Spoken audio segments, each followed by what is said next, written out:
अब मुद्दा यह है कि जो परमानेंट सेटलमेंट है ये किसके दिमाग की उपज थी?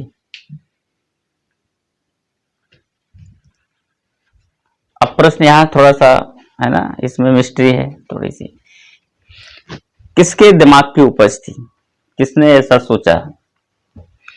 तो चलिए, ऑप्शन ए है John Shore,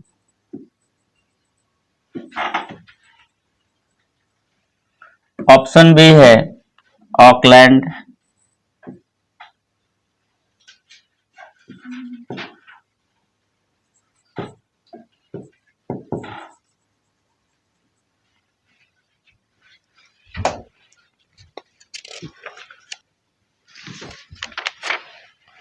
yes Lord Auckland. ये तो लॉर्ड ही है। ये कौन है? ऑप्शन सी है जेम्स ग्रांट,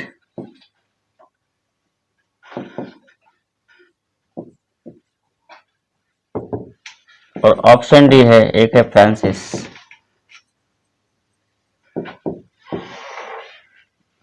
क्वेश्चन ये है, मतलब ये किसके दिमाग की उपज थी? Origination of the mind. John Shore,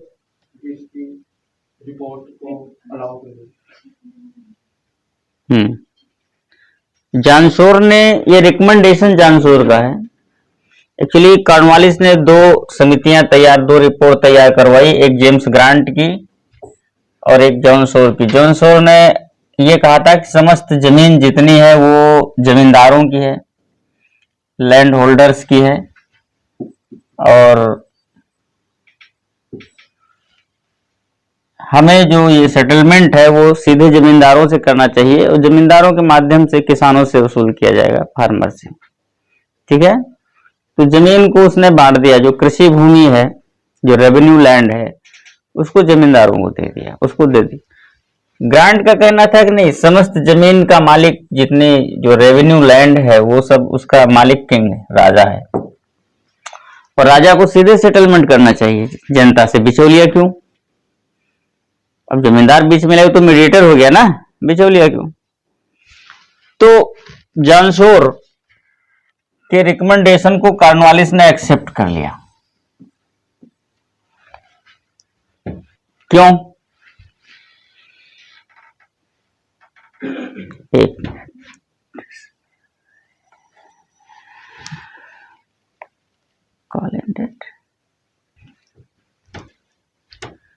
recommend कर लिया। क्यों कर लिया? क्योंकि अब यहां पर एक क्वेश्चन दूसरा बन रहा है, क्यों कर लिया? Why accepted the recommendation of John Shore? क्योंकि उसे भविष्य में जमींदारों से बहुत बड़ी मदद मिलने की उम्मीद थी। ठीक है, he hope to get a big help in future from the land holders, ऐसा सोचा उसने। तो मैं डायरेक्ट आंसर पे आऊं, यही है। क्योंकि दो रीजन थे जमींदारी व्यवस्था को लागू करने के। एक तो जमींदारों के रूप में अंग्रेजों के लिए एक बहुत बड़ी एक मददगार तैयार हो जा रहे हैं, क्योंकि कमाएंगे, जिनकी खाएंगे उनकी गाएंगे, सीधी सी बात है। अब जमींदार लोग एक अच्छा इनकम हो रहा है अंग्रेजों की वजह से, उनको मीडिएटर किए। तो एक तो कलेक्शन करने का एक निर्धारित परसेंट मिल रहा है, कितना? 10%।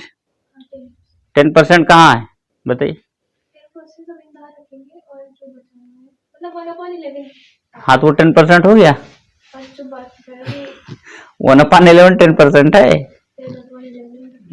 1/11% निकालना पड़ेगा बेटा, इसका परसेंट में ये नहीं आएगा। 11 पार्ट, 11वां हिस्सा। ठीक है, तो इसके बाद 50% इंप्लीमेंट करने की बात कही गई, लेकिन वो लोग इंप्लीमेंट तो करीब 80% तक कर लेते थे। सरकार को अपने से मतलब था, चलो मुझे इतना मिल जाए, बाकी क्या लेना देना। तो सरकार का फिक्स हो गया। अब वो चाहे जितना उसने, तो अब जो जमींदार लोग थे उनकी कमाई बहुत अच्छी हो जाती थी, तो वो तो चाहेंगे कि वे परमानेंट ब्रिटिशर्स बने रहें। तो कोई अगर उनके विरुद्ध विद्रोह होगा, उनको हटाने का साजिश होगा, तो मदद करने तो आएंगे ही आएंगे, तो एक मददगार के रूप में। और दूसरा, फ्लक्चुएशन जो अप्स डाउन होते थे टैक्सेस का भी जितना लागू होता था, तो अगर डायरेक्ट किसानों के साथ सेटलमेंट किया जाएगा तो एक बहुत बड़ा डर ये रहता था, और जनरली ये होता ही था क्या कि साहब बारिश नहीं हुई, फसल पैदा नहीं हुई, ये नहीं, मतलब फ्लक्चुएट होता, कभी ज्यादा कभी कम, उतना कलेक्शन हो नहीं पाता था। अच्छा, डायरेक्ट राजा और या सरकारी कर्मचारी को मैं राजा ही सेटलमेंट करेगा तो उसको मानना पड़ेगा, चलो देख लेते हैं। बिचौलिया जाएगा तो क्या करना है, अब सब इसके लिए साहब से बात करो भैया, हमको जो है।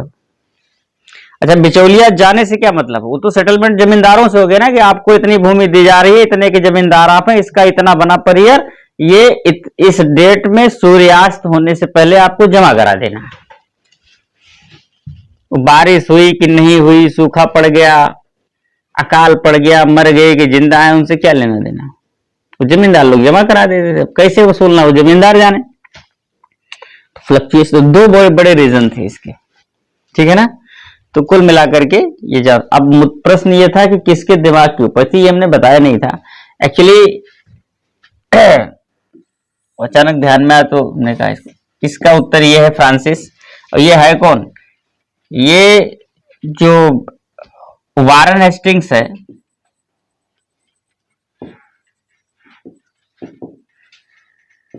वारन हेस्टिंग्स की जो काउंसिल है, परिषद है, उसके 3 सदस्य थे, 4 सदस्यीय काउंसिल थी। फ्रांसिस मानसन, एक वारन हेस्टिंग्स को था, एक और थे, 4 सदस्यीय थे, ठीक है। तो जिसमें एक सदस्य था फ्रांसिस, रेसलर था, ये लड़ता था, कुश्ती वगैरह करता था। एक बार नाराज होकर वारन हेस्टिंग्स को उठा पटक दिया था,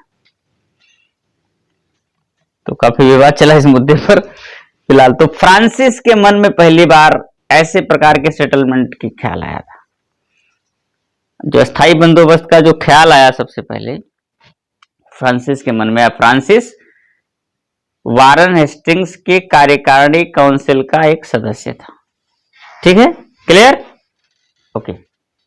बेसिकली इसके दिमाग में आया, बस इसने कुछ हल्का फुल्का चर्चा करी, लेकिन अभी ऐसा कुछ लागू हो उस पर कोई मतलब एक्टिविटी नहीं की जा सकती थी, ठीक है।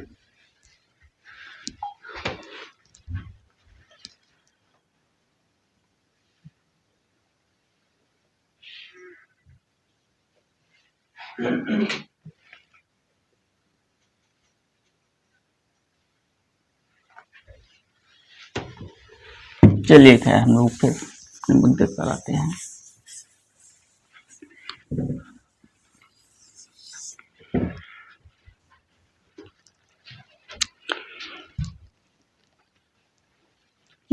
इकोनॉमिक हिस्ट्री को हम लोगों ने पढ़ा, इकोनॉमिक इम्पैक्ट को पढ़ा। औद्योगिक पूंजीवाद के का जो रिजल्ट रहा है वो भारत में ब्रिटिशर्स के प्रतिक्रिया स्वरूप, रिएक्शन के तौर पर विद्रोह के रूप में देखा गया, क्योंकि स्थिति बहुत ही डेंजरस हो चुकी थी। इसका 2 बड़े परिणाम आए, एक कृषि का वाणिज्यीकरण कर दिया गया, commercialisation of the agriculture, cash crops को प्रमोट किया गया। और दूसरा जो बड़ा रिजल्ट आया था, जो इंडियन हैंडीक्राफ्ट था, भारतीय हस्तशिल्प इंडस्ट्री जो था, हाथ से यहाँ की जरूरतों को पूरा करने के लिए चीजें बनाई जाती थी, क्योंकि यहाँ पर साइंस टेक्नोलॉजी उतनी डेवलप नहीं थी और उतना बड़ा औद्योगिकरण हुआ नहीं था। तो जो कुछ भी प्रोडक्शन होता था एक्चुअली वो हैंडीक्राफ्ट के माध्यम से होता था। यहाँ की जो बड़ी आर्ट थी वो हैंडीक्राफ्ट थी, और इंडस्ट्री का रीजन भी वही था। वो चौपट हो गया, इसलिए चौपट हो गया क्योंकि इंडस्ट्रियलाइजेशन यहाँ के धन से हो गया इंग्लैंड में। उस इंडस्ट्रियलाइजेशन के कारण वहां के उद्योगों में बनी हुई वस्तुओं से भारतीय बाजारों को पाट दिया गया, फुल कर दिया गया। अब वो मार्केट में सस्ते उपलब्ध हुए ब्रिटेन के वस्तु, क्यों? क्योंकि वो मशीन से उत्पादित थे, तो कम लेबर में ज्यादा मात्रा में होते थे, तो चार्ज उसके कम होते थे, और चूंकि मशीनरी से थे तो क्वालिटी उनकी बहुत अच्छी होती थी, चीप एंड बेस्ट थी कंपैरिजन देन इंडियन प्रोडक्ट। क्योंकि ये तो कास्टली बहुत होते थे। कास्टली इसलिए कि कई लोग मिल करके उसका प्रोडक्शन करते थे हैंडीक्राफ्ट में, और जितने लोग मिल के करते थे सबको अपना खर्चा चाहिए, सबकी आजीविका चलनी चाहिए। तो उस कारण से जितने लोग लगे होते थे उन सब का निकलना चाहिए, तो उसका रेट उस हिसाब से होता था, तो महंगा होता था। दूसरे हाथ से बनाए गए होते थे इसलिए उतनी अच्छी क्वालिटी नहीं होती थी। तो क्वालिटी अगर तुलना देखा जाए तो खराब होती थी, प्रोडक्शन भी कम होता था, महंगा भी होता था। तो खराब और महंगा, चीप एंड बेस्ट, ये डिफरेंस हो गया। तो मार्केट में फ्रस्ट्रेट हुआ कि नहीं हुआ? तो यहाँ का हैंडीक्राफ्ट पूरी तरीके से ध्वस्त हो गया। हस्तशिल्प उद्योग, ये डिमांड ही नहीं रहेगी तो क्या करेंगे उत्पादन करके। और दूसरे यहाँ सबसे बड़ी जो आर्ट थी, यहाँ की शौक की चीजें, डेकोरेशंस की चीजें, पेंटिंग्स है ना, मूर्तियां हैं, ये सब बनाई जाती थी। इसके जो बहुत बड़े संरक्षक थे वो नवाब थे, जमींदार थे, बड़े लोग थे, एलिट्स जिनके पास पैसा हुआ करता था। उनकी हालत पेंशनर की हो गई थी, है ना। तो पहले वो उसके बहुत बड़े खरीदार थे, खरीदते थे। अब वो खुद ही अपनी जो चीज बनी बनाई उसको बेचने के लिए तैयार है, तो खरीदेंगे क्या? तो अब ये भी प्रोडक्शन बेकार हो गया क्योंकि उसके खरीदार नहीं रहे। ठीक है, तो ऐसे में यहाँ का हस्तशिल्प उद्योग बर्बाद हो गया, खत्म।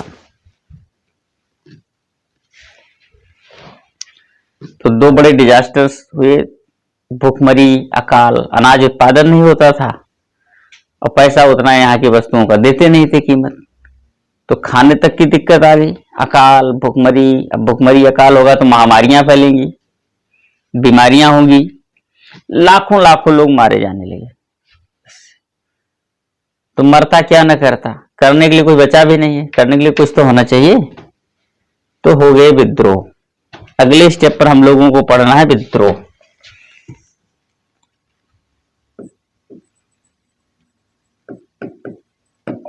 रिवोल्ट।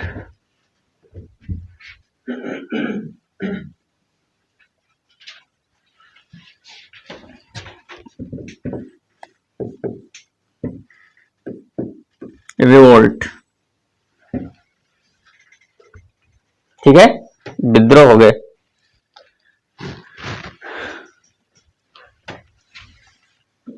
सबसे पहले नागरिक विद्रोह, सिविल मूवमेंट।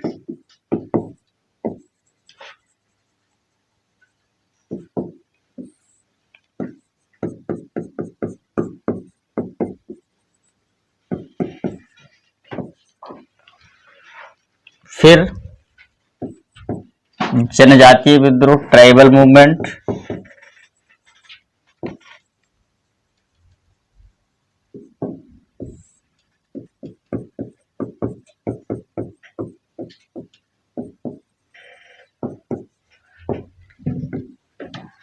और फिर एक बड़ा सा विद्रोह 1857 का महाविद्रोह।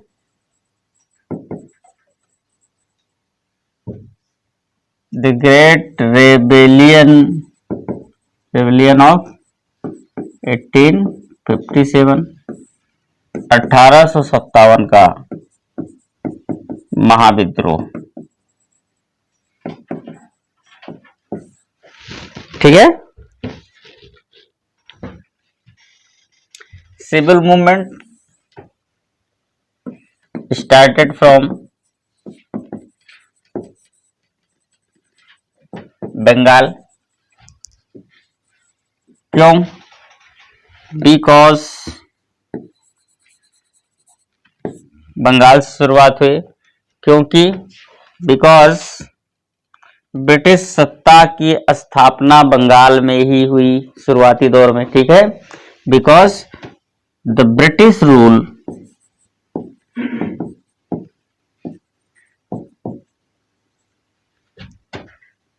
was established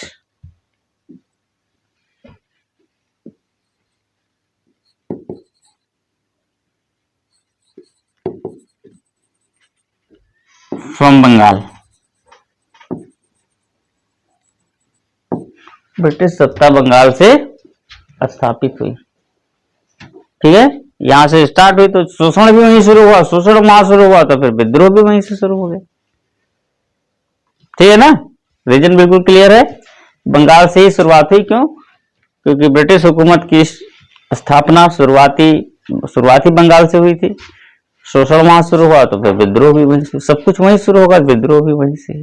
और ये रीजन केवल यही लागू नहीं होता, जनजातीय पर भी लागू होता है। ठीक है, ये चीज। कारण, रीजन क्या रहा है? Was basically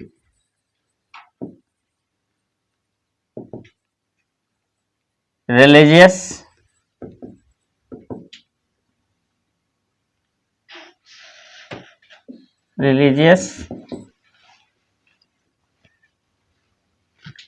and after some time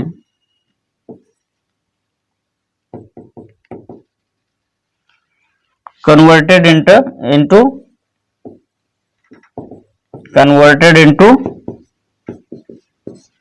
political। Basically प्रारंभिक इनिशियली धार्मिक रहा है कारण, शुरुआती दौर में इसका कारण धार्मिक रहा है, लेकिन बाद में राजनीतिक कारणों में बदल गया। ये बेसिकली कारण है, लगभग सब पर इंप्लीमेंट हो गया। बाकी कुछ अलग अलग जो रीजन्स आएंगे उसको उसी के साथ हम लोग देख लेंगे थोड़ा बहुत। ठीक है, तो नागरिक विद्रोह सबसे पहले, सिविल मूवमेंट। अब चलिए हम एक एक करके उठाते हैं। सबसे पहले सन्यासी विद्रोह। सन्यासी विद्रोह मूवमेंट, एक्चुअली मूवमेंट होता आंदोलन है, लेकिन कॉमन है। ठीक है, क्योंकि दोनों चल रहा है, विद्रोह भी, मूवमेंट भी, लड़ाई भी, सारी चीजें। सन्यासी विद्रोह 1763 to 1800।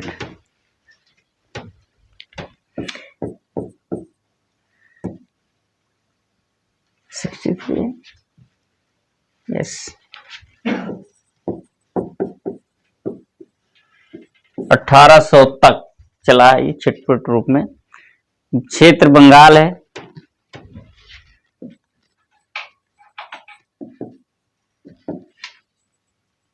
हालांकि लिखने की कोई जरूरत नहीं है, मैंने पहले कह दिया स्टार्टिंग बंगाल से हुई है। क्षेत्र बंगाल है। सन्यासी शंकराचार्य के अनुयायी थे। जो सन्यासी लोग थे, sannyasis were follower of the Shankaracharya.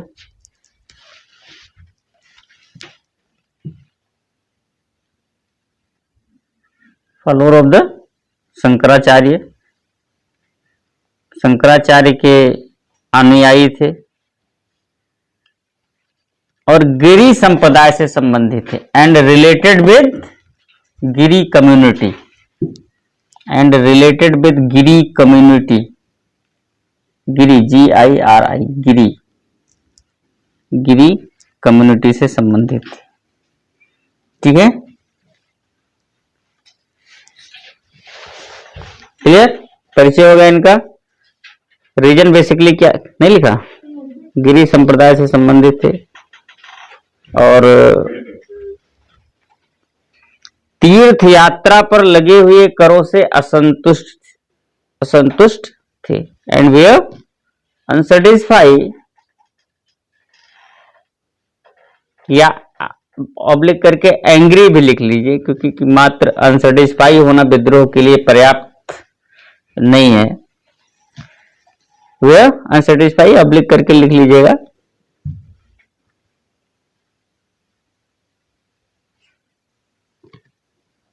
क्या? एंग्री विद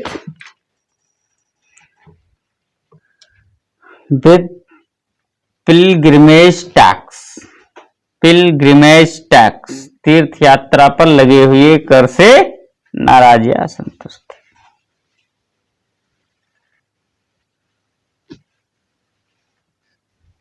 ठीक है, पैरा चेंज कर दीजिए।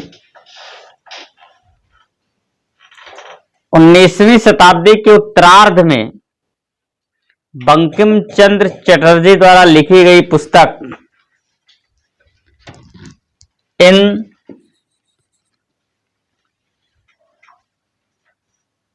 लेटर ऑफ 19th century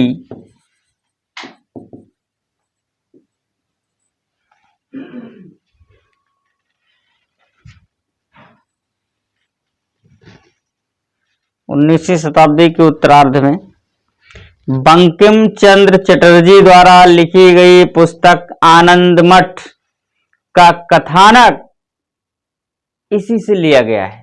ठीक है, कथानक को स्टोरी जनरली, ठीक है, स्टोरी, द स्टोरी लिखे in latter of 19th century, the story of Anand मठ,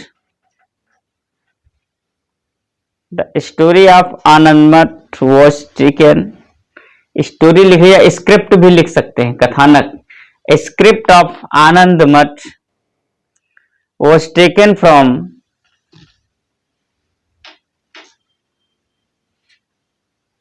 this revolt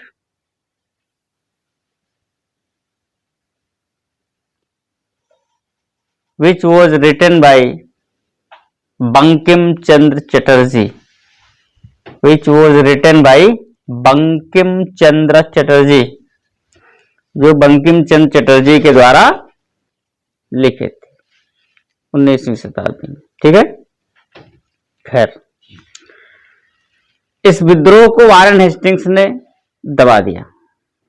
the revolt was suppressed by Warren Hastings, the revolt was suppressed by Warren Hastings.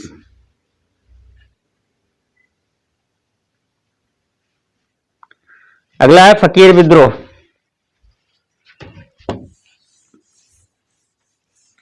फकीर विद्रोह, वे सन्यासी है तो इधर फकीर विद्रोह।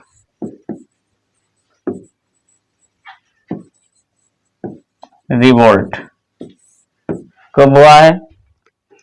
1776 to 77।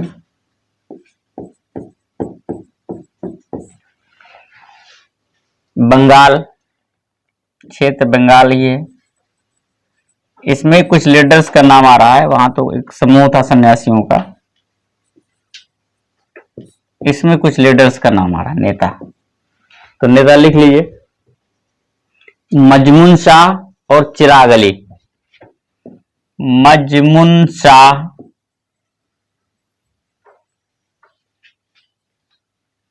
एंड चिराग अली।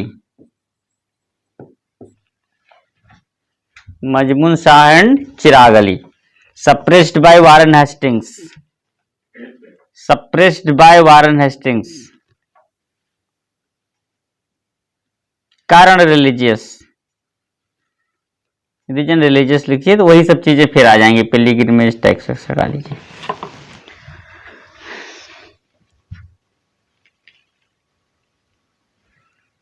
इसके बाद है पागलपंथी विद्रोह।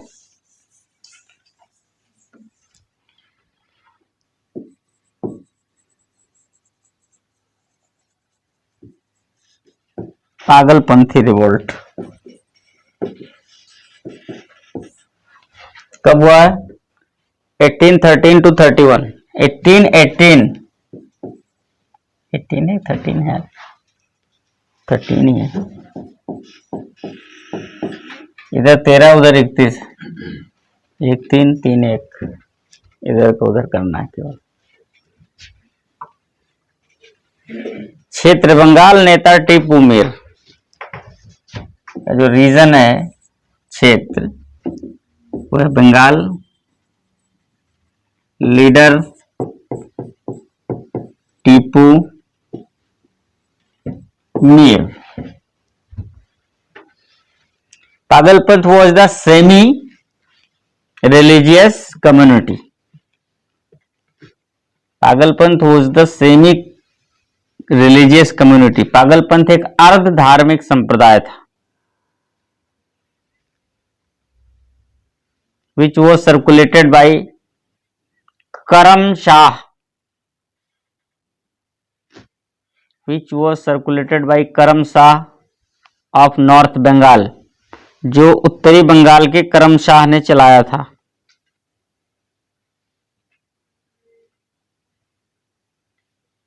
कारण पहले धार्मिक फिर राजनीतिक, छोड़ दीजिए इसको। Reason firstly religious, after that political.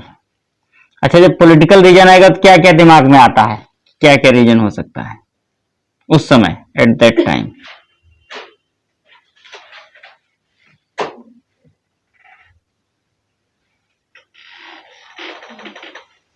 जैसे कोई पॉलिटिकल रीजन है तो क्या क्या चीजें दिमाग में आएगी? दिमाग में पहली चीज तो टैक्सेशन के कारण, टैक्सेशन का जो टैक्सेशन के टैक्सेशन द्वारा जो एक्सप्लोटेशन हो रहा है उसका बड़ा आइए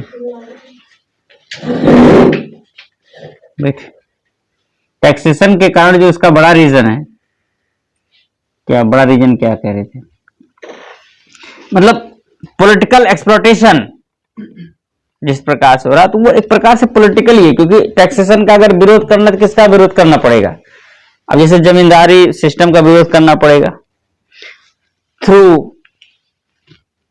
ब्रिटिश के ये कंपनी के क्या कहते हैं गवर्नर्स का विरोध करना पड़ेगा, उनके सिस्टम्स का विरोध करना पड़ेगा। This is the political system, ठीक है। तो इस तरह पहले धार्मिक फिर पागलपंथी। अगला है फरैजी आंदोलन। फरैजी मूवमेंट, फरैजी, फरै,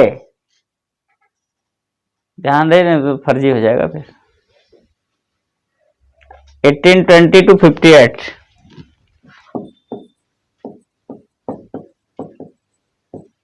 फरैजी मूवमेंट। क्षेत्र बंगाल है और लीडर हैं दादू मीर।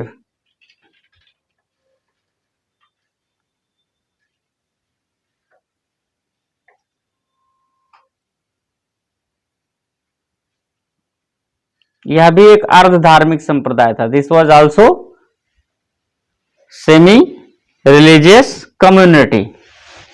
दादू मीर लिखना है leader.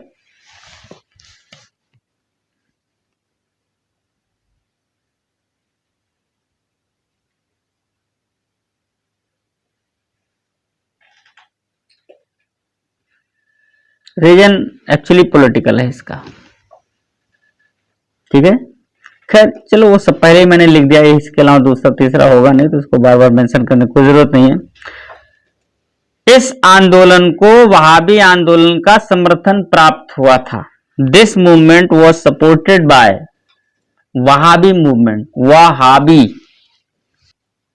Dadu Mir circulated no tax movement.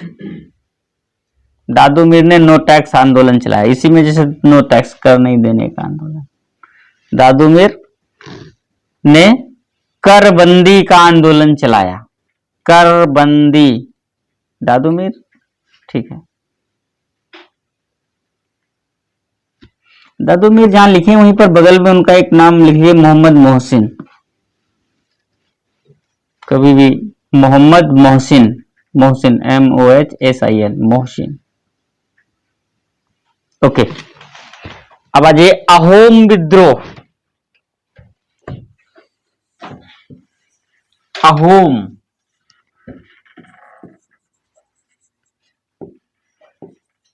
Revolt, Ahom revolt 1828 to 33, 1828 to 33 Ahom विद्रोह। क्षेत्र असम, क्षेत्र रीजन असम, असम। लीडर, खैर अहोम क्षेत्र असम में। प्रमुख नेता गोमदर कुंवर, लीडर है इसके गोमदर कुंवर।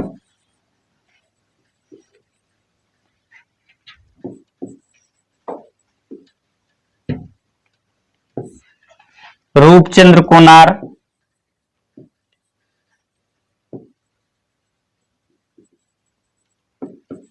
कोनार और महाराजा पुरंदर सिंह, पुरंदर सिंह ही लिखो, महाराजा कोई जरूरी नहीं है, पुरंदर सिंह। महाराजा तो सब लेके चले गए अंग्रेज, तो वो नाम का छोड़ो। पुरंदर सिंह। रीजन पॉलिटिकल है पूरी तरीके से। एक्चुअली असम बर्मा के बगल है ना, बाउंड्री मिलती है म्यांमार के, तो उस समय बर्मा था। तो आंग्ल बर्मा युद्ध जो 1824 में हुआ, तो अंग्रेज क्या किए, एक अपना मिलिट्री बेस बना लिए जाके। कहां पर? असम में, कि भाई अभी लड़ाई चल रही है, हमको रुकने दो, यहाँ हम चले जाएंगे। ठीक है, कोई बात नहीं, हिंदुस्तानी लोग उदारी होते हैं, ठीक है जाने दो। अच्छा, जब लड़ाई खत्म हो गई, जीत भी गए, इसके बाद ये लोग जाने का नाम ही ले रहे हैं। वहीं बाटी चोखा लग रहा है बैठ के, डेली पार्टी हो रही। तो फिर इन लोगों का हुआ, भाई जाओ वादा पूरा करो अपना, तो नहीं यार। तो एक तो उस पर कोई जवाब नहीं रहा, दूसरे जहां पर रह रहे हैं वो पूरा उत्तरी असम, पूरा नॉर्थ असम पूरा कब्जा करने के चक्कर में लग गई। बर्मा जीत ले इसको भी पूरी तरीके से। तो जब उत्तरी असम को पूरी तरह कब्जा करने पे ये लग गए, तब फिर ये विद्रोह भड़क गया। विद्रोह बहुत जबरदस्त था। तो लास्ट में नॉर्थ, दक्षिण के बारे में, दक्षिण से स्वतंत्र था, नॉर्थ असम जो एक्चुअली टच था उससे, जहां पर उनका कब्जा हो चुका था, फिर नॉर्थ असम को एक्चुअली फिर पुरंदर सिंह को राजा बना। ये दोनों लोग ऊपर के तो लड़ाई करते करते नहीं पड़ गए, लास्ट वाले जिनको सत्ता मिली, फिर पुरंदर सिंह को वहां का महाराजा बना करके छोड़ दिया इनके, फिर खत्म हो गया मामला। ठीक है ना। तो ये रहा है यहाँ की कहानी, तो पॉलिटिकल ही रही असम। इसके बाद वहाबी वलीउल्लाह, वहाबी या वलीउल्लाह,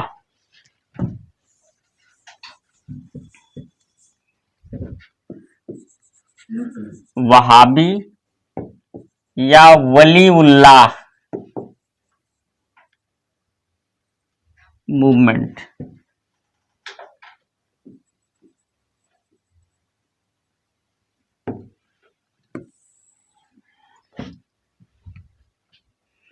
अठारह सौ 30 से 60, 1830 to 60। क्षेत्र पंजाब, इसका जो क्षेत्र है रीजन वो है पंजाब। नेता लीडर हैं सैयद अहमद बरेलवी, सैयद अहमद बरेलवी, रायबरेली वाली बरेलवी है, ध्यान रहे। केंद्र पटना और सिथाना, पंजाब में सिथाना है, पटना तो इधर ही है। सेंटर इसका जो है पटना एंड सिथाना। सिथाना मेन पंजाब है, पटना सबको पता है कहां है, चर्चित प्लेस है ना। खान सर वहां पढ़ाते हैं, वो काफी चर्चा में बने रहते हैं, तो वो पढ़ना पता है सब। बरेलवी, बरेलवी सैयद अहमद, ये मूलतः रायबरेली से थे। सैयद अहमद बरेलवी का ये मूलतः, देखो एक बरेली भी है तो डिफरेंस हो जाएगा, ये बरेली वाले नहीं हैं, ये रायबरेली वाले हैं, दोनों यूपी में है। ठीक है, तो इसमें लिखिए ये मूलतः रायबरेली से थे। he was basically from Raebareli, RAI, बाकी बरेली।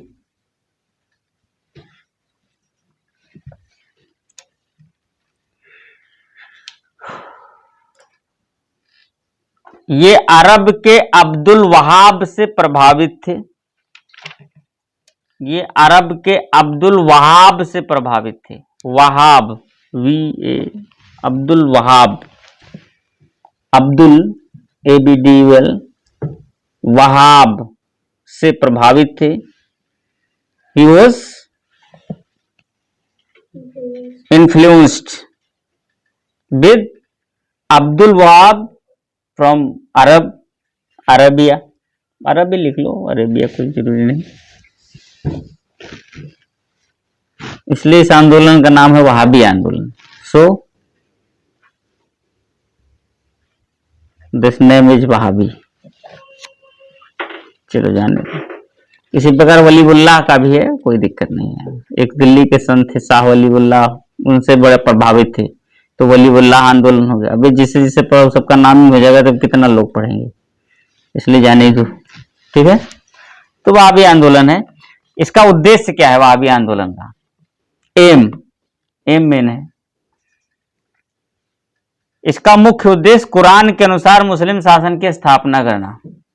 इसका मुख्य उद्देश्य था कुरान के अनुसार मुस्लिम शासन की स्थापना, to establish Muslim rule according to Quran, to establish Muslim rule according to Quran.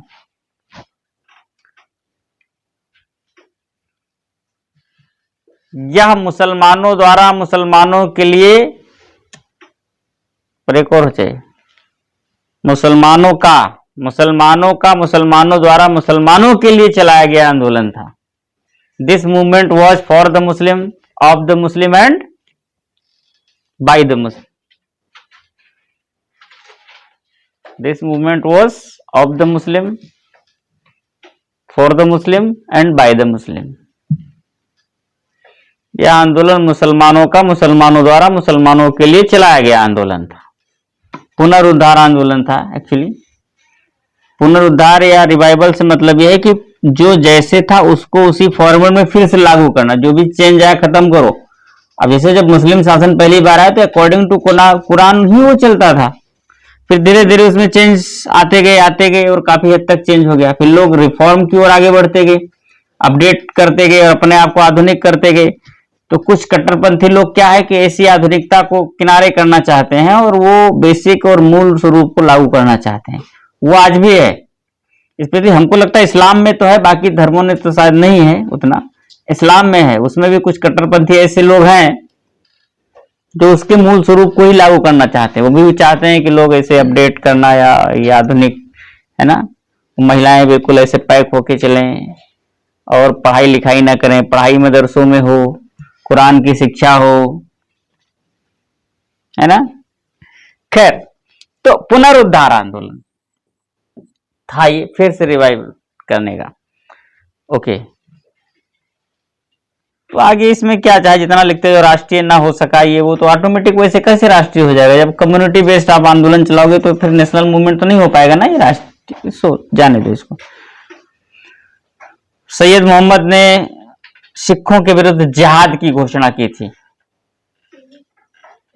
Syed Mohammad ने सिखों के विरुद्ध जिहाद की, इसी में लिखना है।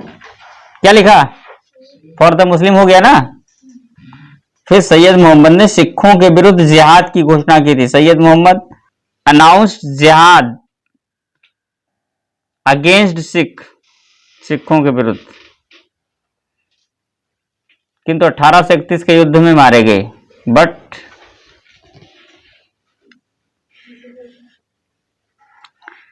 Was killed in battle of 1831। कूका आंदोलन, अगला है कूका आंदोलन।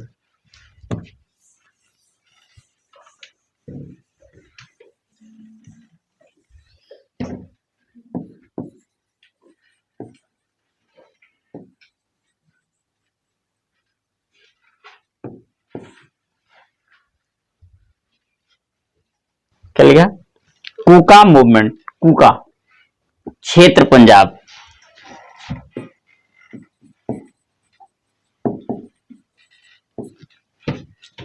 क्षेत्र पंजाब है। नेता है भगत जवाहरमल। भगत जवाहरमल, कई लोग हैं तो क्रम से लिखिए। भगत जवाहरमल उर्फ सेन साहब, उर्फ सेन साहब, सेन साहब। दूसरे हैं बालक सिंह, बालक सिंह।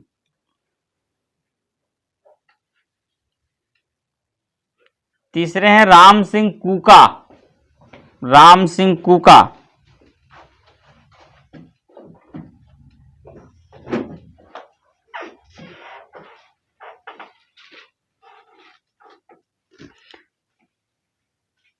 शुरुआत इसका सामाजिक और धार्मिक सुधार के लिए हुआ था। It was started for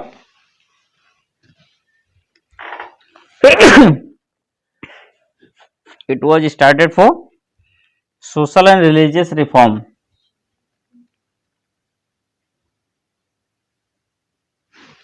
date नहीं लिखा, 1840 से 72 है, 1840 to 72 लिखा। भगत जवाहरमल उर्फ सेन साहब, उर्फ पहले लगाओ, वो नहीं बोलना है। उर्फ मतलब इन्हीं को, जैसे निक नेम सेन साहब। इसके बाद है बालक सिंह, बालक सिंह। इसके बाद है राम सिंह कूका,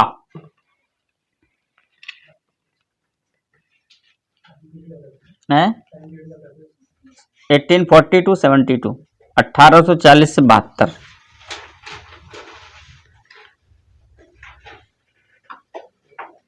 तो एक प्रकार से सामाजिक और धार्मिक सुधार आंदोलन के रूप में शुरुआत हुआ। ठीक है, ये अच्छा प्रश्न है प्री का, बहुत बढ़िया प्रश्न है, आईएएस का प्रश्न है, ये भी बता दें। निम्नलिखित में से कौन सा मूवमेंट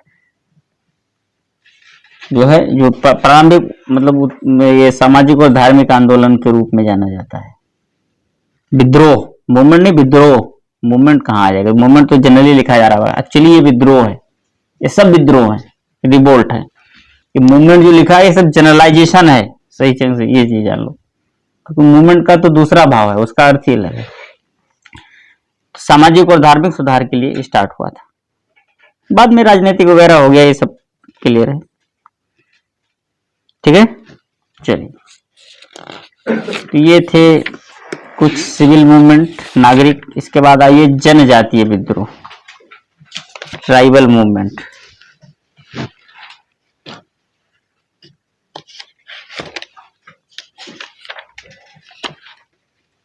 ट्राइबल मूवमेंट, लड़की जोड़ी नहीं, इसको हम कैंसिल कर देते हैं। जनजातियों को प्रारंभ में जंगलवासी या आदिवासी कहा जाता था। The tribals basically were called as जंगली। जंगली, जंगली ठीक है जंगली नहीं ठीक है यार, प्रिमिटिव, प्रिमिटिव। क्यों? क्योंकि इनकी निर्भरता विशेष रूप से जंगलों पर होती थी। Because they depended basically upon the jungles. They depended basically upon the jungles.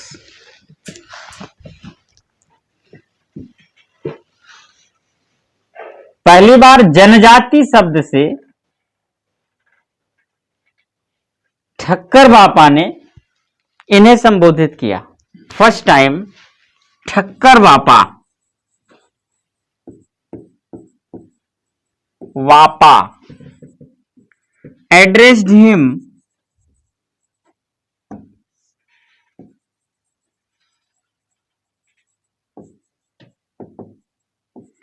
as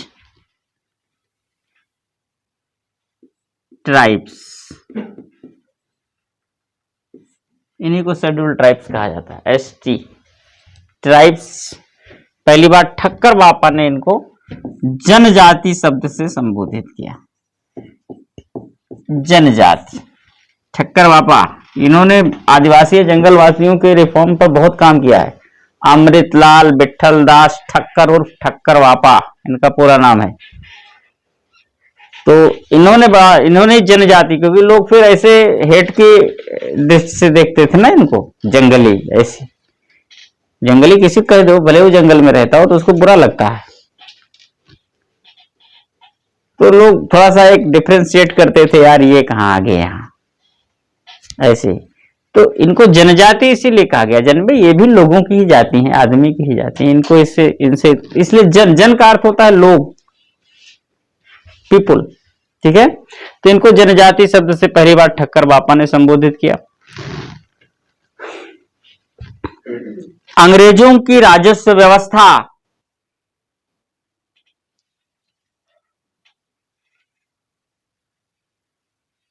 जब जंगलों तक विस्तृत हुई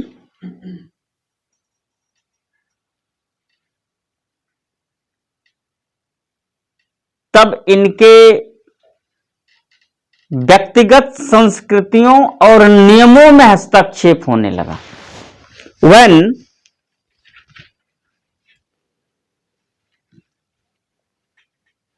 the Britishers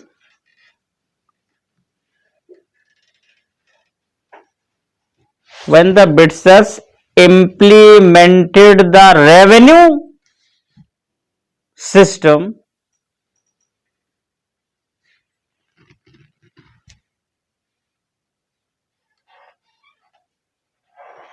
अप टू रहेगा कि ठीक, अप टू जंगलों तक, up to jungles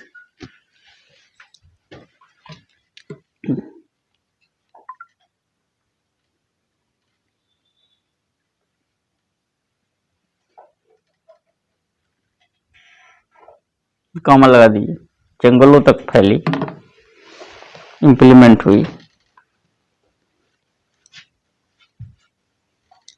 There started the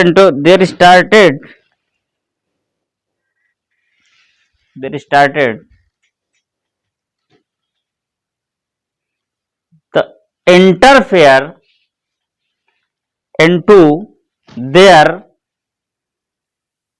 individual cultures and rules, तब इनके व्यक्तिगत कानूनों और संस्कृतियों में हस्तक्षेप होने लगा। समझे ना? इसे अंग्रेजों का क्या है कि सबसे पहले सत्ता पाए तो उनका राजस्व वगैरह ले लिया, भी दीवानी ले लिया, अस्थायी बंदोबस्त, रैयतवाड़ी, महलवाड़ी सब लागू किया जहां पर। फिर इसका इन्होंने विस्तार किया, तो इन्होंने जंगल और आदिवासियों को भी नहीं छोड़ा, उनकी पद्धति या उनकी उपज को या उनकी प्रोडक्टिविटी को भी अपने राजस्व के दायरे में ले लिया, क्योंकि इनको केवल वसूलना है। तो आम जैसे सिविल में तो जब किया तो उसका देखा गया, सिविल में कहीं कहीं मैनेज भी कर लिया, लेकिन जब ये इफेक्ट जंगलों में पड़ा, आदिवासियों पर पड़ा, तो उनके अपने निजी कुछ रूल्स होते थे, ये सिविलियन से थोड़ा हटके होते, इसलिए वो उनका एक अलग सिस्टम है और अपने सिस्टम से जीते, उनको अन्य से कोई लेना देना भी नहीं होता था, कोई खास मतलब या ताल्लुक नहीं रखते थे। तो इनका जब राजस्व सिस्टम वहां तक पहुंच गया तो फिर वो केवल राजस्व सिस्टम का प्रभाव ही नहीं पड़ा कि पैसा मांग रहे हैं क्यों मांग रहे हैं, उनके अपने निजी नियमों, रहन सहन और कल्चर्स पर भी प्रभाव पड़ा, उस पर भी उनको डिस्टर्ब होना पड़ा कि यार ये क्या हो गया, तो फिर वो विद्रोही हो गए। स्थिति ये रही है, हस्तक्षेप होने लगा। ठीक है, ये यानी ट्राइब्स ये बाहरी लोगों को दीकू के नाम से पुकारते थे। They called external person, external मतलब out of their culture, they called external person as Diku, as Diku. अब आपसे पूछा जाए दीकू कौन, किसको मान सकते हैं आप, किसको मानेंगे? दीकू, ये बाहरी लोगों को दीकू कहते थे, दीकू किसको मानेंगे? उनके अलावा सारे, उसमें इंडियंस भी आ गए, जैसे दीकू तब आएंगे जितने लोग इनके टच में आएंगे उन्हीं को कहेंगे, जो टच में नहीं उनको कुछ नहीं कहेंगे। तो वो जनरली जमींदार थे, क्योंकि जमींदारों के माध्यम से लागू हुआ था, तो जमींदार, यहाँ के साहूकार, महाजन, ये सारे लोग हो गए। और डायरेक्टली अंग्रेज डायरेक्टली आए नहीं, क्योंकि वो फिर वसूलते थे जमींदारों के माध्यम से, तो फिर जो कुछ भी है जमींदारों के माध्यम से। तो कुल मिलाकर के दीकू बाहरी लोगों को कहते थे, और अपने नेता को ये भगत कहते थे, and called his leader as Bhagat, और अपने नेता को ये भगत कहते थे।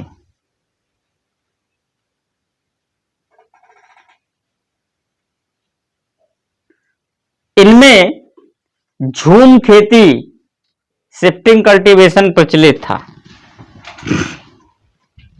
इनमें झूम खेती, शिफ्टिंग कल्टीवेशन प्रचलित था। There was prevalent the shifting cultivation in tribes, इन जनजातियों में शिफ्टिंग कल्टीवेशन, झूम खेती शिफ्टिंग कल्टीवेशन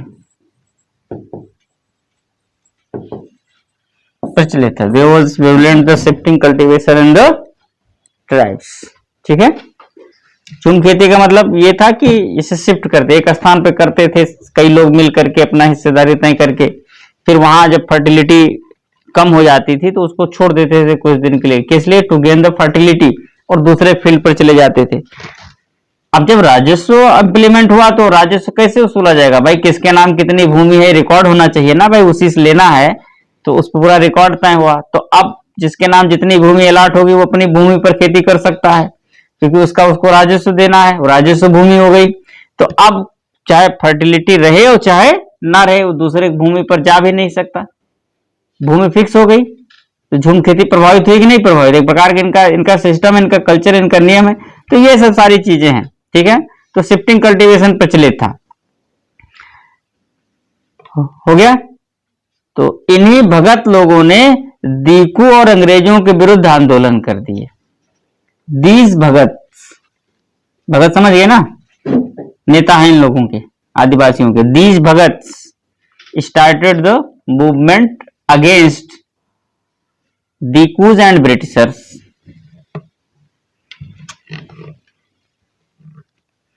शुरुआत बंगाल से ही होगी, क्लियर है? तो उसको मैंने लिखा है भी शायद आपको, ब्रिटिश हुकूमत की स्थापना बंगाल में हुई, तो ये भी होगा बंगाल से। पहला विद्रोह है, नाम लिखते जाइए, चुआर विद्रोह। चुआर या भूमिन विद्रोह? चुआर,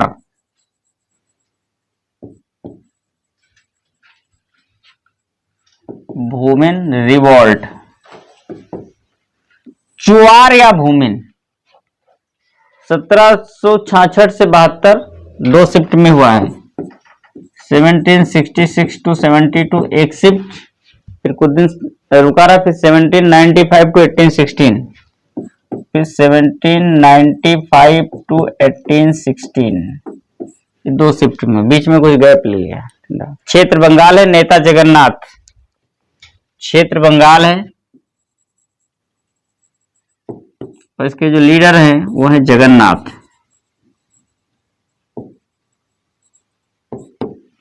ठीक है, कारण वही है जो मैंने अभी आपको बताया कि इनके निजी मामलों में हस्तक्षेप होने लगा, तो शुरू हो गया। इसके बाद है हो विद्रोह, दूसरा है हो, ऐसे हो गया कि हो रिवोल्ट।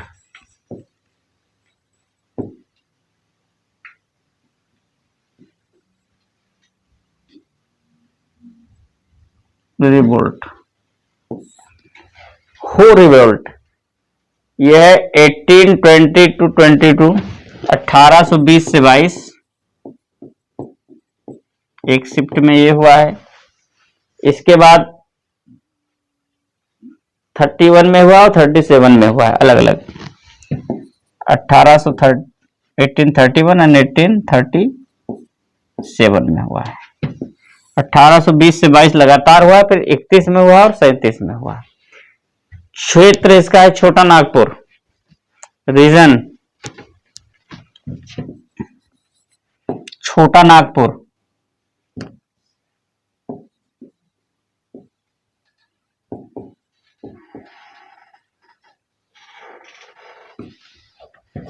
छोटा नागपुर किस प्रांत में आएगा? छोटा नागपुर झारखंड में आएगा। कारण यहां भी वही है। ठीक है, अगला है भील विद्रोह। भील लिखे हम बोल रहे हैं, Bhil, BHEEL, Bhil revolt. 1818 to 31, 1818 से 31, 1818 से 31, 31। क्षेत्र महाराष्ट्र, रीजन महाराष्ट्र है। नेता 3-4 हैं, लिखिए। लीडर दशरथ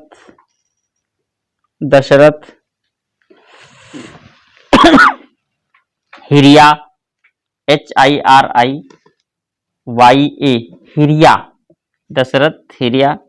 फिर सेवरम, शिवरम SEVRAM सेवरम। फिर है भागोजी, भागोजी BHAGO भागोजी। और एक है काजल सिंह, काजल सिंह।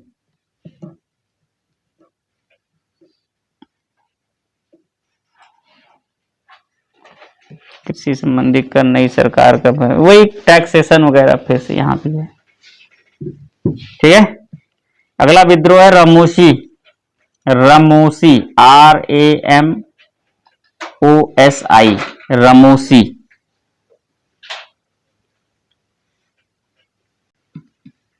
(1822)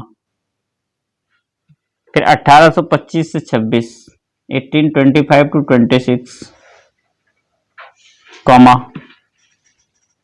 और फिर 1839 से 41 1839 to 41। क्षेत्र रीजन पश्चिमी घाट महाराष्ट्र, पश्चिमी घाट, पश्चिमी घाट वेस्टर्न, पश्चिमी घाट की पहाड़ियां नहीं, वेस्टर्न घाट को घाट ही लिखिए, वो नाम है उसका, पश्चिमी घाट की पहाड़ियां, पूर्वी घाट की पहाड़ियां। ठीक है, पश्चिमी घाट ब्रैकेट में महाराष्ट्र। नेता, प्रमुख नेता चित्तर सिंह, चित्तर CHITTAR चित्तर, चित्तर सिंह। और एक और है एवं नरसिंह दत्तात्रेय पेतकर,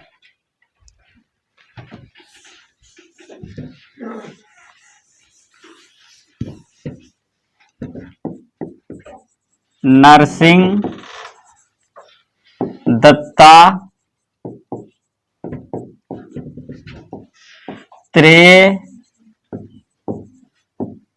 पेतकर, नरसिंह दत्तात्रेय पेतकर।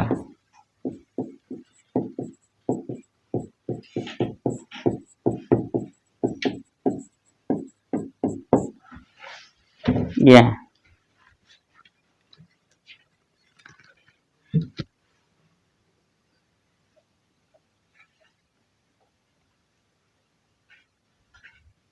वही चीज, अंग्रेजी शासन पद्धति, टैक्सेशन। ठीक है, अगला विद्रोह है खासी विद्रोह, खासी KHASI खासी। 1828 से 33 1828 to 33 1828 to 33। क्षेत्र रीजन मेघालय, मेघालय कहाँ है, ईस्ट। ठीक है, नॉर्थ ईस्ट। नेता तीरथ सिंह, तीरथ TIRETH तीरथ सिंह। मेघालय की खासी जनजातियां पहाड़ी पर जो है ये सब जनजाति रहते थे। और यहाँ भी अंग्रेजों के कुछ, यहाँ टैक्सेशन का मामला नहीं है, लेकिन अंग्रेजों ने जब अपना निर्माण काम पुल वगैरह बनाना शुरू किया, जब वो अपना बना तो यहाँ पर विद्रोह हो गया। तो कुल मिला के अंग्रेजों की ही एक्टिविटी है जो भी है। कोल विद्रोह, Kol KOL Kol 1829 to 39 1829 to 39 comma लगा दीजिए। और दूसरे शिफ्ट में हुआ है 1844 to 48 1844 से 48 दो शिफ्ट में हुआ है। क्षेत्र छोटा नागपुर है, छोटा नागपुर। और जो नेता हैं इसके मुख्य वो हैं बुद्धो भगत और गंगा नारायण, मेन लीडर हैं। बुद्धो BUDDHO बुद्धो भगत और गंगा नारायण एंड गंगा नारायण।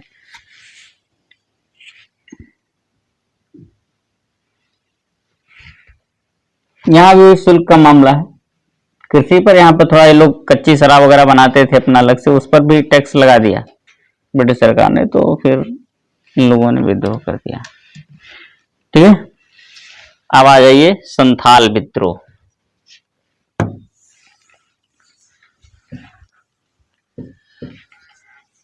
ये भी ट्राइबल ही है।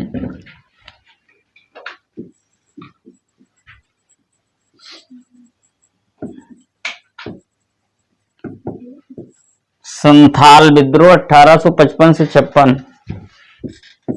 1855 to 56। संथाल क्षेत्र, जिनका क्षेत्र है रीजन, दामन एको,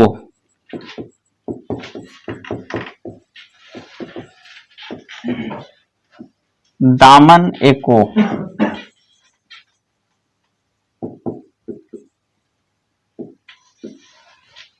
बिहार से झारखंड, बिहार झारखंड दोनों में है सर जी, ये बिहार एंड झारखंड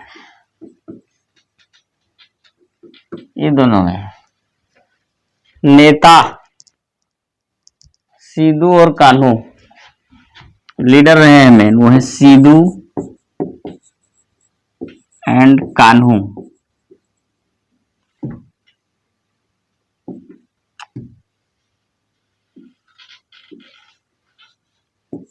सीधू एंड कान्हू। आदिवासी विद्रोह में संथाल विद्रोह सबसे अधिक जबरदस्त था। ठीक है, the Santhal revolt was most intensive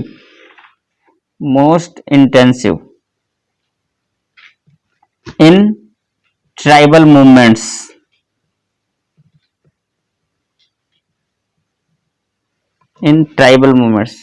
the region Damaneko was expanded from Bhagalpur to hills of Rajmahal.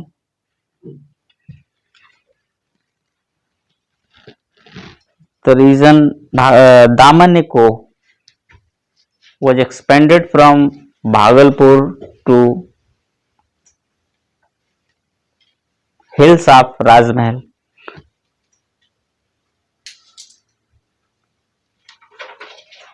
दामनिको का क्षेत्र भागलपुर से राजमहल की पहाड़ियों तक फैला हुआ था। भागलपुर बिहार में है और राजमहल की पहाड़ियां बिहार से लेकर के झारखंड में भी है, तो दोनों मिला लिया गया, फैला हुआ था।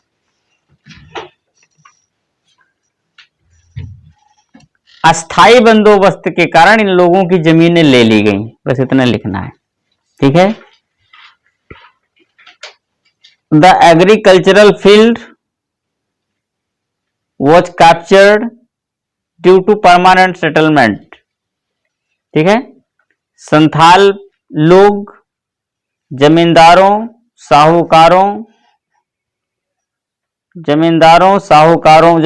साहूकारों के विरुद्ध, क्योंकि इन्हीं लोगों ने स्थायी बंदोबस्त इंप्लीमेंट किया था, जमींदारों और साहूकारों के विरुद्ध विद्रोह कर दिया।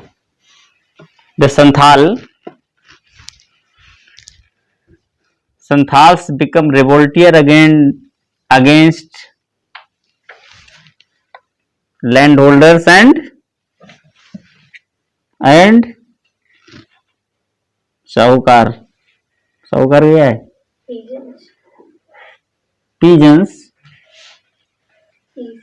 पीजेंट्स तो वो सामंत टाइप का कुछ होता है, हमको लगता है ये मनी लैंडर टाइप का है, ये मनी लैंडर है, ये धनवन देता है ब्याज पर।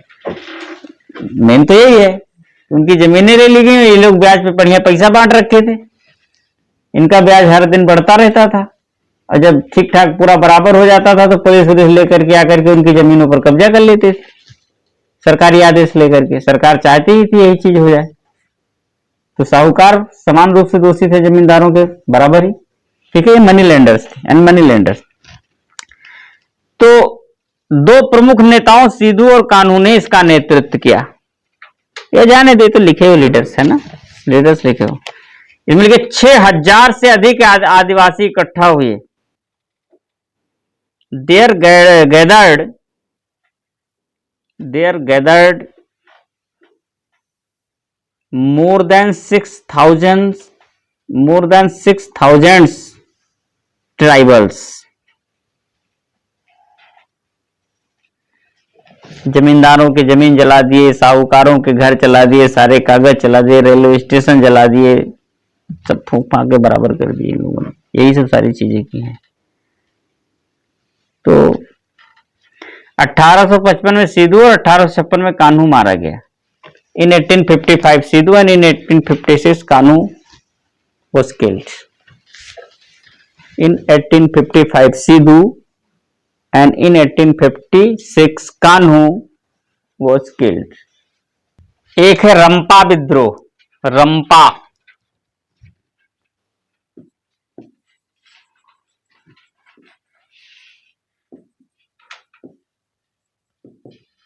वही संथाल का दो है ना, इसे बिहार पीसीएस अगर कभी दो तो वहां पर बहुत यही सबसे क्वेश्चन नहीं उठता, वो बिहार से ही उठाता है, इधर उधर से नहीं उठाता।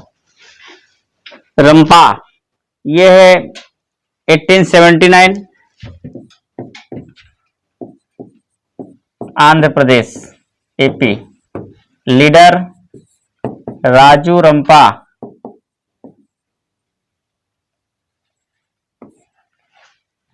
लीडर राजू रंपा।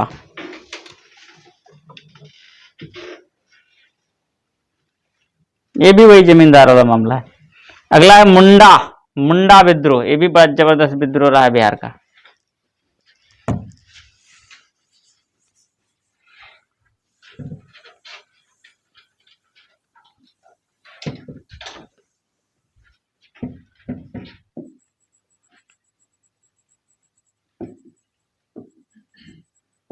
मुंडा क्षेत्र छोटा नागपुर बिहार दोनों है। छोटा नागपुर बिहार है। नेता बिरसा मुंडा, इसके जो लीडर है वो है Birsa Munda.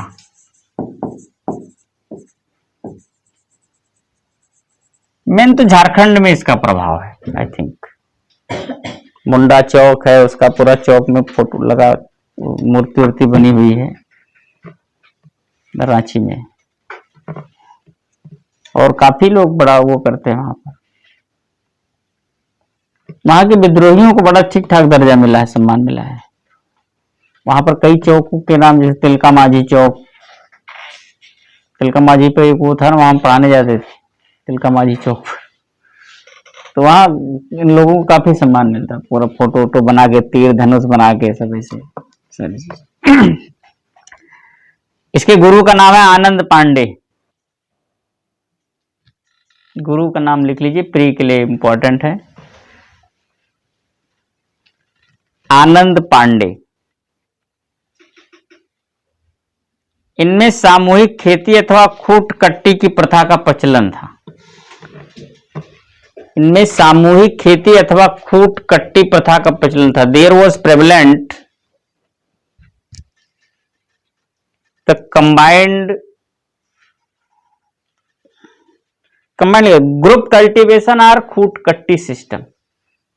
There were prevalent the group cultivation और खूट कट्टी सिस्टम। इसी को खूट कट्टी कहा जाता है। ये अपने आप में एक क्वेश्चन है, इसीलिए इसको लिखा गया है। खूट कट्टी सिस्टम।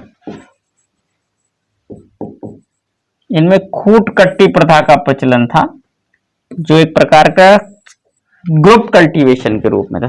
कोई कई लोग मिल करके अपना, कोई किसी का योगदान दे रहा, कोई किसी का, कोई श्रम का, कोई कुछ का, सब मिल करके कर लेते थे। फिर जैसा जिसका योगदान होता उसी हिसाब से बांट लेते थे। सामूहिक खेती थी, प्रचलन था। लेकिन आगे फिर इसी पर हमला होगा, रूल्स कानून लागू होंगे ब्रिटिशर्स के, ठीक है। इनके इस व्यवस्था पर हमला हो गया। हमला हो गया मतलब वही रूल्स लागू कर दिए ब्रिटिशर्स। इनकी इस व्यवस्था पर हमला हो गया। There become attack on this system of him. चलिए, तो इसमें मुंडा निकल के आया विद्रोह करने। मुद्दा यह है कि इसने बहुत सारे आदिवासियों को इकट्ठा किया, और इसने घोषणा की कि ऐसा है, अभी रात में ईश्वर का मेरे पास संदेश आया था कि तुम लड़ो, मैं तुम्हारे साथ हूं। ईश्वर को लोग ठाकुर जी कहते थे, मतलब एक भावनात्मक खेल खेलेंगे। उसने कहा कि तुम लड़ो, हम तुम्हारे साथ हैं, अंग्रेज अगर गोली चलाएंगे तो तुम्हारे शरीर से लग करके वो पानी बन जाएंगे, और इसके बाद अपने तीरों से तुम उनको छलनी कर देना। तो एक पूरा फैला दिया इसने पूरे मुंडा जनजाति में कि अंग्रेजों की गोलियां असर नहीं कर आएंगी, वो पानी बन जाएंगे शरीर से लग करके। फिर बहुत हजारों मुंडा इकट्ठ हुए, गोलियां कहां पानी बनने वाली है, तो पराजित कर दिए गए कुल मिलाकर के। ठीक है, ये मामला रहा है। इसको सिंहभूमि जिले से गिरफ्तार कर लिया गया। 1900 में इसे बिरसा मुंडा को सिंहभूमि जिले से गिरफ्तार कर लिया गया। सिंहभूमि से गिरफ्तार कर लिया गया। सिंहभूमि झारखंड, सिंहभूम जिला है तो शहर से गिरफ्तार हुआ था, तो इसलिए डायरेक्ट सिंहभूमि लिखा जाएगा। ठीक है, 1900 में इसे सिंहभूमि से गिरफ्तार कर लिया गया था। He was arrested from Singhbhum in 1900 and put in Ranchi jail, Ranchi jail, जहां पर हैजे से इसकी मृत्यु हो गई। रांची जेल, जहां पर where he was died with हैजा। ये ट्राइबल मूवमेंट्स था। तो ये मूवमेंट्स अलग अलग शुरुआत हुए अलग अलग कारणों से, लेकिन अप्रत्यक्ष डायरेक्टली इनडायरेक्टली ये अंग्रेजों के कानूनों, नियमों और उनकी शासन विधियों यानी कि रूलिंग सिस्टम के ही अगेंस्ट थे। कहीं ना कहीं से एक विरोध की ज्वाला, एक विरोध की आग जली भारतीयों में, अंग्रेजों के खिलाफ, उनके एक्सप्लॉयटेशन के खिलाफ, उनके रूल्स के अगेंस्ट, ठीक है, खिलाफ, और जगी तो फिर ये आगे बढ़ती रही। और आफ्टर दैट इन 1857 एक बड़ा सा विद्रोह हो गया, हालांकि ऑर्गेनाइज्ड वो भी नहीं हो पाया। किसकी? 1895 से 1901, 1895 टू 1901, 1901 में मर गया ना, 1900 में गिरफ्तार हो। 1895 टू 1901